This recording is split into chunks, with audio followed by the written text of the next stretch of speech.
Hello students, कैसे हैं आप? बिल्कुल ठीक। Very good. डियर स्टूडेंट्स, ये हमारा 9th क्लास है। ये हमारा सबसे ब्रिलियंट क्लास है और सबसे डिसिप्लिन्ड क्लास है, सबसे ओबीडियंट क्लास है। आपको बहुत आगे तक जाना है। आप में से कुछ को बैंक मैनेजर बनना है, आप में से कुछ को प्रोफेसर बनना है, आप में से कुछ को आर्मी ऑफिसर बनना है, आप में से कुछ को साइंटिस्ट बनना है, आप में से कुछ को आईआईटीएन बनना है, आप में से कुछ को डॉक्टर बनना है, आप में से कुछ को कंप्यूटर साइंस इंजीनियर बनना है, आप में से कुछ को फैशन डिजाइनर बनना है। इस तरीके से कई कई आपके करियर ऑप्शन हैं जिनके विषय में आपने विचार कर लिया होगा, जिनके विषय में आपने डिसाइड कर लिया होगा। तो मैं ये चाहता हूँ कि हमारे सभी स्टूडेंट जो है इस तरीके से आप अपनी स्टडी करें कि आपकी स्टडी भी अच्छे से होती रहे और आप 12 के साथ साथ 10+2 क्वालिफाई करने के साथ आपको अपनी अपनी मंजिल मिल जाए, आपको अपना अपना लक्ष्य हासिल हो जाए। इसके लिए आपको बड़े सीरियस होकर के, बड़े रेगुलर होकर के अपनी पढ़ाई करनी है। Time is money. आपको अपना टाइम को नहीं वेस्ट करना है, आपको अच्छे से सिंसियर होकर के प्रैक्टिस करनी है, टॉपर बनना है और अपने आने वाले समय में अपने को एग्जाम्पल के रूप में दूसरे के सामने रिप्रेजेंट करना है। ओके स्टूडेंट्स, इसके प्रीवियस क्लास में हम लोगों ने पोटेंशियल एनर्जी के विषय में डिस्कस किया था। हमने आपको ये बताया था कि किसी भी बॉडी के अंदर उसके स्पेशल पोजीशन या शेप या साइज की वजह से जो एनर्जी स्टोर्ड होती है वो उसकी पोटेंशियल एनर्जी कहलाती है। जैसे कि किसी कंप्रेस्ड स्प्रिंग की एनर्जी हो गई, किसी स्ट्रेस्ड रबर की स्ट्रिंग हो गई, किसी स्ट्रेस्ड बो की आपकी एनर्जी हो गई। ये हमारे पोटेंशियल एनर्जी के एग्जाम्पल थे। उसके बाद हम लोगों ने डिस्कस किया था ग्रेविटेशनल पोटेंशियल एनर्जी। हमने आपको ये डिस्कस किया था कि किसी भी बॉडी को अर्थ के सरफेस से एच हाइट तक लिफ्ट करने में जितना वर्क डन होता है वही वर्क डन उस बॉडी की ग्रेविटेशनल पोटेंशियल एनर्जी हो जाती है। और फिर हम लोगों ने उसका एक्सप्रेशन डिराइव किया था U=mgh, U=mgh। इसके बाद हम लोगों ने ट्रांसफॉर्मेशन ऑफ एनर्जी पढ़ा था। ट्रांसफॉर्मेशन ऑफ एनर्जी में आपने देखा था कि वन फॉर्म ऑफ एनर्जी को अनदर में कन्वर्ट किया जा सकता है। मींस इलेक्ट्रिकल एनर्जी को लाइट में कन्वर्ट किया जा सकता है, लाइट एनर्जी को इलेक्ट्रिकल एनर्जी में कन्वर्ट किया जा सकता है, हीट एनर्जी को मैकेनिकल एनर्जी में कन्वर्ट किया जा सकता है, मैकेनिकल एनर्जी हीट एनर्जी में कन्वर्ट हो जाती है। तो means transformation of energy possible है, ठीक ना। ए वन टाइप ऑफ एनर्जी को अनदर टाइप की एनर्जी में कन्वर्ट किया जा सकता है। और हमारे डेली लाइफ में जितनी भी फिनोमिना हो रही सब में एनर्जी कन्वर्जन होता है। आप जब फूड ईट करते हैं तो उसमें केमिकल एनर्जी होती है, उससे आपको मस्कुलर एनर्जी मिलती है, फिर उससे आप काम करते हैं, ठीक ना। इसी तरीके से फोटोसिंथेसिस होता है तो प्लांट जो है लाइट एनर्जी को केमिकल एनर्जी में कन्वर्ट कर लेते हैं। सोलर सेल में हम लोग लाइट एनर्जी को इलेक्ट्रिकल एनर्जी में कन्वर्ट कर लेते हैं।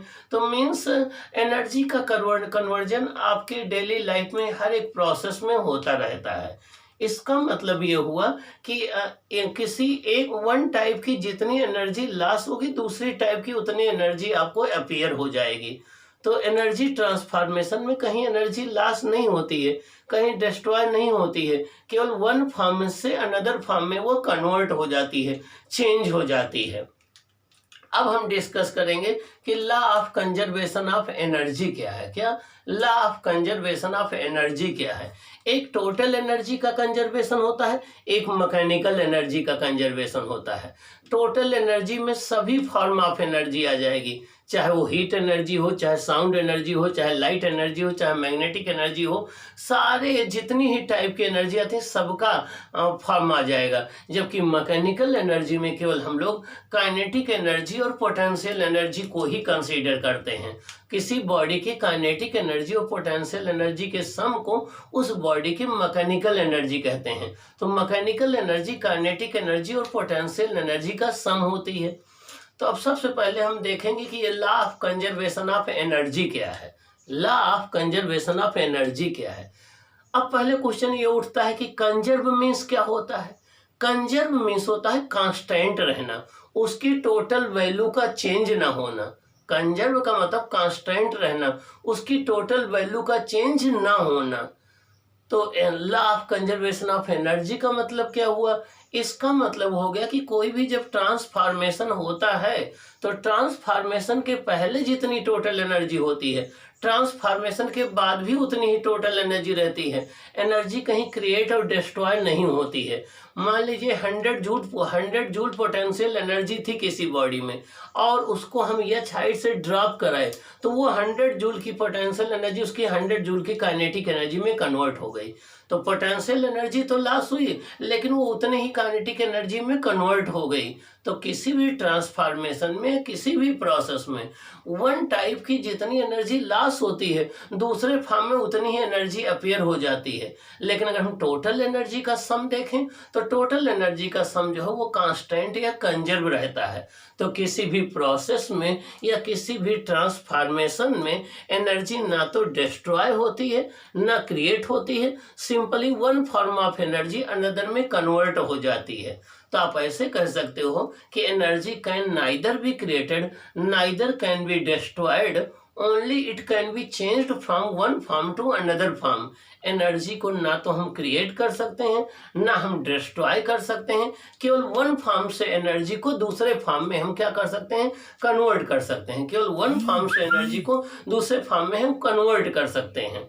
ओके तो किसी भी ट्रांसफॉर्मेशन में टोटल एनर्जी ट्रांसफॉर्मेशन के पहले जितनी होती है, ट्रांसफॉर्मेशन के बाद भी उतनी ही होती है। और नेचर में जितनी भी फिनोमेना होती हैं सब में law of conservation of energy hold करता है। कोई भी ऐसी फिनोमेना नहीं है जहां पर ये law of conservation of energy hold ना करे, मीन्स टोटल एनर्जी कांस्टेंट ना रहे। क्या टोटल एनर्जी कांस्टेंट ना रहे, तो मीन्स किसी भी प्रोसेस में जितनी एनर्जी का लॉस होता है वन फॉर्म में, उतनी एनर्जी अनदर फॉर्म में कन्वर्ट हो जाती है। तो आइए हम देखते हैं law of conservation of energy क्या है।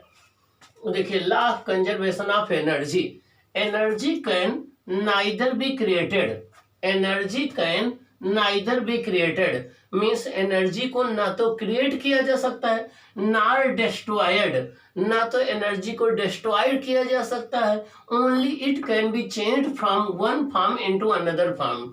मीन्स किस एनर्जी को ना तो हम क्रिएट कर सकते हैं ना तो हम डिस्ट्रॉय कर सकते हैं, केवल वन फॉर्म से अनदर फॉर्म में हम इसे कन्वर्ट कर सकते हैं, केवल वन फॉर्म से अनदर फॉर्म में हम कन्वर्ट कर सकते हैं। तो energy can neither be created neither can be destroyed, only it can be changed from one form to another form. Energy ना क्रिएट की जा सकती है ना डिस्ट्रॉय की जा सकती है, केवल हम वन फॉर्म ऑफ एनर्जी को अनदर फॉर्म में कन्वर्ट कर सकते हैं, बस इतना हम कर सकते हैं। जैसे यहाँ पर ट्यूबलाइट जल रही है तो आप इलेक्ट्रिकल एनर्जी, जितनी इलेक्ट्रिकल एनर्जी दे रहे हो उतनी ये हीट और लाइट में जो है कन्वर्ट हो रही है। तो इलेक्ट्रिकल एनर्जी जो आपने दिया इस ट्यूबलाइट को डिस्ट्रॉय नहीं हुई, वो हीट और लाइट के रूप में आपको मिल रही है। तो जितनी हीट और लाइट एनर्जी उसको ऐड कर लो तो वो इलेक्ट्रिकल एनर्जी के बराबर हो जाएगी, ठीक है ना। ओके आगे कंजर्व का मतलब होता है चेंज ना होना, टू रिमेन कांस्टेंट, कांस्टेंट बने रहना। तो जब भी कोई फिजिकल क्वांटिटी टाइम के बीतने के साथ चेंज नहीं होती है, उसकी कुल वैल्यू टोटल वैल्यू फिक्स्ड रहती है, तो हम कहते हैं वो कंजर्व है या कांस्टेंट है। क्या है, कंजर्व है या कांस्टेंट है। The total energy before and after transformation remain the same. जब भी एनर्जी का ट्रांसफॉर्मेशन होता है मीन्स वन एनर्जी दूसरे एनर्जी में कन्वर्ट होती है। जब भी एनर्जी का ट्रांसफॉर्मेशन होता है वन एनर्जी अनदर एनर्जी में कन्वर्ट होती है। तो जितना ट्रांसफॉर्मेशन के पहले टोटल एनर्जी थी, ट्रांसफॉर्मेशन के बाद भी उतनी ही एनर्जी होती है, एनर्जी में कोई लॉस नहीं होता है। Okay next point, the total energy of the universe remains constant. हम ये कह सकते हैं कि हमारा जो यूनिवर्स है, इस यूनिवर्स में कई फॉर्म में एनर्जी हैं, sound energy, heat energy, electrical energy, magnetic energy, nuclear energy, solar energy.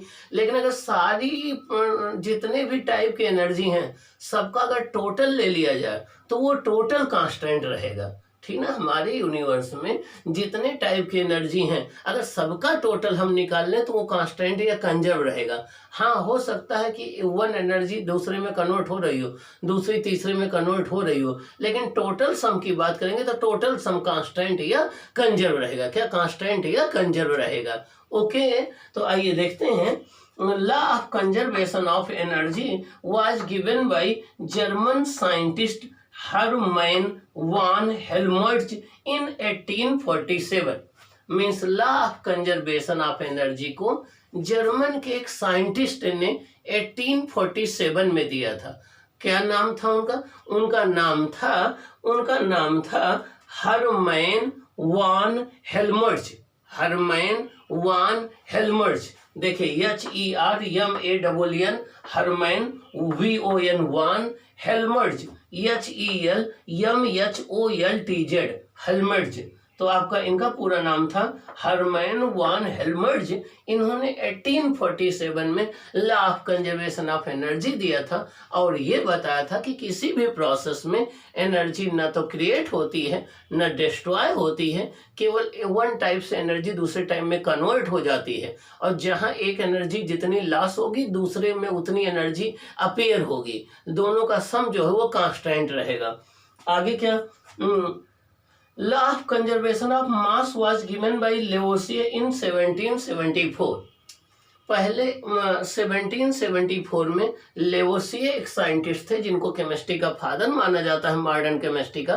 तो लेवोसियर ने 1774 में लॉ ऑफ कंजर्वेशन ऑफ मास दिया था। उन्होंने क्या कहा था? उन्होंने कहा था कि matter can neither be created neither can be destroyed. Means matter को ना तो क्रिएट किया जा सकता है न डिस्ट्रॉय किया जा सकता है, और इसको law of conservation of mass कहते हैं, according to which matter can neither be created not destroyed.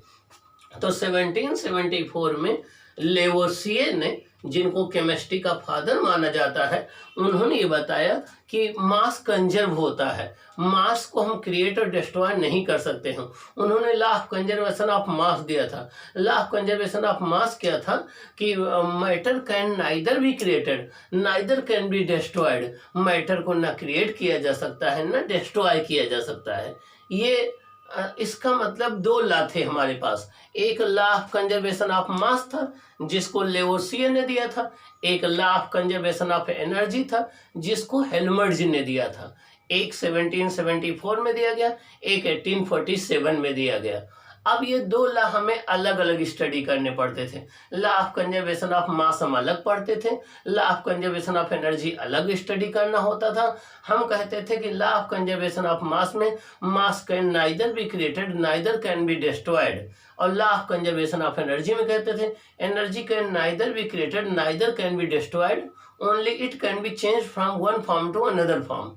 ये law of conservation of energy कहलाता था। लेकिन अब क्या हुआ कि law of conservation of mass plus energy 1905 की बात है। अल्बर्ट आइंस्टीन जो कि जर्मनी में पैदा हुए थे, बाद में जाके अमेरिका में सेटल हो गए थे। तो 1905 में अल्बर्ट आइंस्टीन ने ये कहा कि नहीं, ये बात सही नहीं है कि मास अलग कंजर्व होता है, एनर्जी अलग कंजर्व होती है। मास और एनर्जी दोनों दो अलग अलग फिजिकल क्वांटिटी है। उन्होंने कहा कि किसी भी प्रोसेस में मास प्लस एनर्जी का सम कंजर्व रहता है। उन्होंने ये कहा कि मास एनर्जी का ही एक फॉर्म है, मास जो है वो एनर्जी का ही एक फॉर्म है। Mass is another form of energy. और किसी भी प्रोसेस में ना मास एनर्जी में कन्वर्ट हो सकता है, एनर्जी मास में कन्वर्ट हो सकता है, लेकिन मास प्लस एनर्जी का सम कांस्टेंट या कंजर्व रहेगा। इसे हम लोग बोलते हैं law of conservation of mass plus energy. Law of conservation of mass plus energy. तो law of conservation of mass plus energy क्या कहता है? In any process the sum of mass plus energy is conserved, although mass can be converted into energy and energy can be converted into mass। ये कह रहे हैं in any process, किसी भी process में the sum of mass plus energy, mass plus energy का सम, मास plus energy का सम is conserved, वो कंजर्व रहता है कि किसी भी प्रोसेस में मास अलग कंजर्व नहीं रहता, एनर्जी अलग कंजर्व नहीं रहती है, मास प्लस एनर्जी का सम कंजर्व रहता है और मास को एनर्जी को में और एनर्जी को मास में कन्वर्ट किया जा सकता है। फिर से सुन लो, 1905 में अल्बर्ट आइंस्टीन ने यह बताया कि मास अलग कंजर्व नहीं रहता है, एनर्जी अलग कंजर्व नहीं रहती है, मास एनर्जी एक दूसरे से इंडिपेंडेंट नहीं है, ये आपस में क्लोजली रिलेटेड है। और ये बताया कि मास प्लस एनर्जी का सम कंजर्व होता है किसी प्रोसेस में, मास अलग कंजर्व नहीं होता, एनर्जी अलग कंजर्व नहीं होती है। Means in any physical process the total sum of mass plus energy is conserve. इसी को law of conservation of mass and energy बोलते हैं। किसने दिया? आइंस्टीन ने दिया। कब दिया? 1905 में। अब जब 1905 के पहले हम क्या पढ़ते थे? हम लॉ ऑफ कंजर्वेशन ऑफ मास अलग पढ़ते थे, जिसको लेवोसिए ने दिया था। Law of conservation of energy अलग पढ़ते थे, जिसको हेल्मर्ज ने दिया था। और दोनों को हम मानते थे कि मास और एनर्जी इंडिपेंडेंट है, इनमें आपस में कोई रिलेशन नहीं है। लेकिन आफ्टर 1905 क्या हुआ? जब 1905 में आइंस्टीन आए, इन्होंने कहा नहीं, मास अलग कंजर्व नहीं है, एनर्जी अलग कंजर्व नहीं है, मास प्लस एनर्जी का सम कंजर्व रहता है। किसी भी प्रोसेस में मास प्लस एनर्जी का सम कंजर्व रहता है, इसी को बोलते हैं law of conservation of mass plus energy. अब आइए हम आइंस्टीन मास एनर्जी रिलेशन देखते हैं। ये आइंस्टीन मास एनर्जी रिलेशन क्या है? 1905 में आइंस्टीन ने बताया कि मास को एनर्जी में, एनर्जी को मास में कन्वर्ट किया जा सकता है। मीन्स अगर हमारे पास 1 kg अगर मास है तो उसको हम एनर्जी में कन्वर्ट करेंगे तो 9 × 10⁻16 जूल एनर्जी मिलेगी। तो मीन्स इन्होंने बताया कि मास को एनर्जी में और एनर्जी को मास में कन्वर्ट किया जा सकता है। इसका मतलब किसी भी प्रोसेस में अगर एनर्जी निकल रही है तो मास डिक्रीज हो रहा होगा, अगर एनर्जी ऐड हो रही है तो मास इंक्रीज हो रहा होगा। रीजन क्या है कि मास जो है वो डिपेंड करता है, मास जो है, मास और एनर्जी दोनों का सम कंजर्व रहता है, मास अलग कंजर्व नहीं रहता है, एनर्जी अलग कंजर्व नहीं रहती है, ठीक ना। तो आइंस्टीन ने बताया 1905 में कि मास can be converted into energy, energy can be converted into mass. Means हम मास को एनर्जी में कन्वर्ट कर सकते हैं और एनर्जी को मास में कन्वर्ट कर सकते हैं। किस फॉर्मूले से? E=mc² से। किससे? E=mc² से। किससे? E=mc² से। जहाँ E क्या है? एनर्जी, M क्या है? मास, C क्या है? स्पीड ऑफ लाइट, C क्या है? Speed of light. इस फॉर्मूले से हम अगर कहीं पर M मास लॉस हो रहा है तो E एनर्जी प्रोड्यूस हो रही होगी, और कहीं E एनर्जी प्रोड्यूस होगी तो M=E/c² मास लॉस हो रहा होगा। कहीं अगर एनर्जी E रिलीज हो रही है तो उसका मास जो लॉस हो रहा होगा वो लॉस हो रहा होगा M=E/c²। क्या? M=E/c²। तो किसी भी प्रोसेस में अगर मास लॉस होता है तो एनर्जी रिलीज होती है, अगर एनर्जी रिलीज होती है तो मास लॉस होता है। ओके, तो कहीं से भी अगर एनर्जी निकल रही है तो समझ लेना उसका मास लॉस हो रहा होगा। जैसे हम सन की बात करें तो सन से लगातार कंटिन्यूअस एनर्जी हम लोगों को मिल रही ना, सन जो है सबसे मेन सोर्स है एनर्जी का ना, तो सन का मास डिक्रीज हो रहा है और कुछ बिलियन ईयर्स बाद सन जो है वो डिस्ट्रॉय हो जाएगा, खत्म हो जाएगा। तो जहाँ कहीं भी एनर्जी निकल रही हो वहाँ मास चेंज हो रहा होगा। हाँ, वो मास इतना कम चेंज हो कि आप उसे मेजर ना कर पाए। अब चलो एक एग्जांपल ले लेते हैं, convert 1 kg of mass into energy. अब हम देखेंगे कि अगर 1 kg मास को एनर्जी में कन्वर्ट कर दें तो कितनी एनर्जी आएगी। आइए देखें, सोल्यूशन गिवन, मास कितना है? 1 kg, लाइट की स्पीड क्या है? 3 × 10⁻8 मीटर पर second. E question mark, E=mc², तो E=1 × 3 × 10⁻8 होल स्क्वायर, तो E=9 × 10⁻16 जूल, E=9 × 10⁻16 जूल। इतनी जूल एनर्जी आपको मिलेगी और it is very huge amount of energy. ये बहुत ज्यादा एनर्जी है, ये बहुत ज्यादा क्वांटिटी में एनर्जी है। मतलब जब भी आप 1 kg मास को एनर्जी में कन्वर्ट कर लें तो बहुत ढेर सारी एनर्जी आपको मिलेगी। और where to be feel it, हम इसको फील कहाँ करते हैं? तो आप जानते हैं कि जब भी कोई केमिकल रिएक्शन होती है तो वो एटम में होती है, ठीक ना। और कोई भी न्यूक्लियस रिएक्शन होती है तो न्यूक्लियस में होती है। कोई भी एटम होता है, एटम के अंदर न्यूक्लियस होता है, इलेक्ट्रॉन उसके चारों ओर रिवॉल्व करते रहते हैं। तो जब इलेक्ट्रॉन में से एटम निकल जाता है तो वो चार्ज हो जाता है, वो रिएक्शन करता है। तो जो एटम्स के बीच में रिएक्शन होती हैं या जो मॉलिक्यूल के बीच में रिएक्शन होती हैं, ठीक ना, तो एटम और मॉलिक्यूल में तो जो एनर्जी इन्वॉल्व होती है बहुत कम होती है। लेकिन जो न्यूक्लियर रिएक्शन होती हैं आपकी, वहां पर हम जो है इसको फील कर सकते हैं। न्यूक्लियर एनर्जी एटॉमिक एनर्जी का सोर्स ही है आपका E बराबर mc²। तो जो एटॉमिक एनर्जी मिलती है वो E बराबर mc² से मिलती है। जो न्यूक्लियर एनर्जी हम लोगों को मिलती है E = mc² से मिलती है। तो E² mc = वो इन सब की एनर्जी का सोर्स होता है। क्या होता है? सोर्स होता है।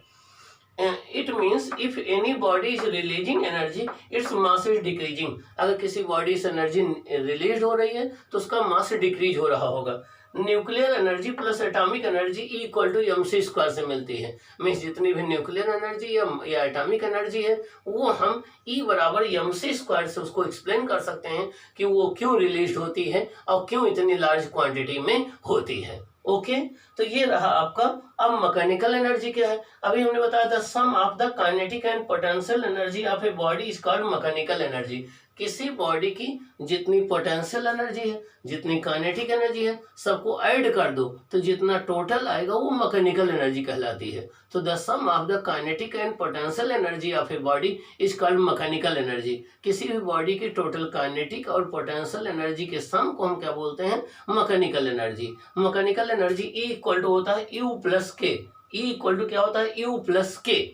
तो ये आपने देखा कि law of conservation of energy क्या है।